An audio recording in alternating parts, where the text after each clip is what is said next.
Breakfast হোক বা ডিনারে লুচি পরোটা না বানিয়ে এই হেলদি রেসিপিটা বানিয়ে দেখতে পারেন। খুব কম সময়ের মধ্যে মাত্র কয়েকটি উপকরণ দিয়ে বানানো যায় আর খেতেও ভীষণ ভালো লাগে। রেসিপিটা শেষ পর্যন্ত দেখার জন্য আপনাদের কাছে অনুরোধ রইল।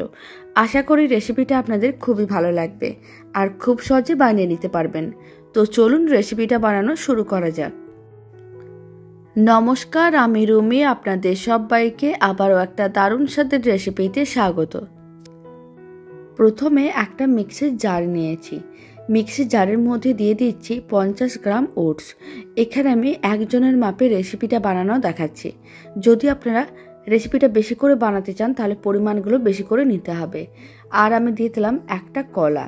এখানে আমি কাঁঠালি কলা নিয়েছি আর কলাটাকে এইভাবে একটু স্লাইস করে কেটে রেখেছিলাম। এবার মিক্সির জারের মধ্যে দিয়ে দিচ্ছি মেজারিং কাপের 1 কাপ দুধ। এখানে 200 ml এর মতন দুধ দিলাম, তবে আপনারা চাইলে দুধের পরিমাণটা কম বা বেশি করতে পারেন। মিক্সির জারের ঢাকনাটা বন্ধ করে দিতে হবে আর সমস্ত কিছু একসঙ্গে পেস্ট করে নিতে হবে। আর যদি আপনাদের দুধ খাওয়া বারণ থাকে তাহলে আপনারা এটা দই দিয়েও বানাতে পারেন, মানে দুধের জায়গায় দই নিতে হবে।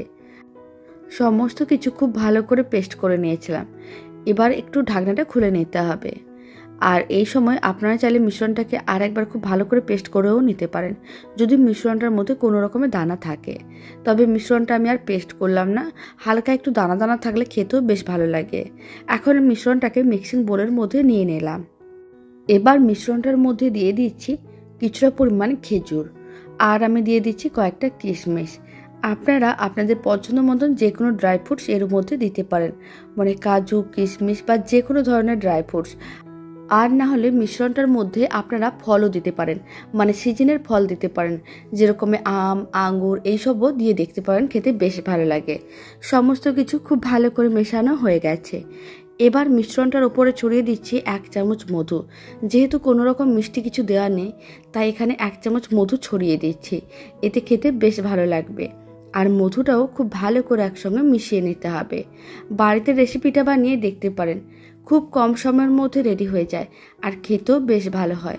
ছোট থেকে বড় যে কেউ খুবই পছন্দ করবে। আর এই রেসিপিটা এইভাবে বাড়িতে বানালে কমেন্ট বক্সে জানাতে একেবারেই ভুলবেন না খেয়ে আপনাদের কেমন লাগলো।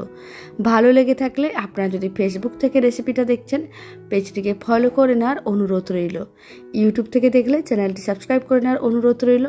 পাশে থাকা বেল আইকনটি প্রেস করে নেবেন নতুন রেসিপির আপডেট সবার আগে পাওয়ার জন্য। তো চলুন ভিডিওটা আমি এখানে শেষ করছি। আপনারা সবাই ভালো থাকবেন, সুস্থ থাকবেন। আপনাদের সঙ্গে আবার নতুন রেসিপি নিয়ে দেখা হচ্ছে।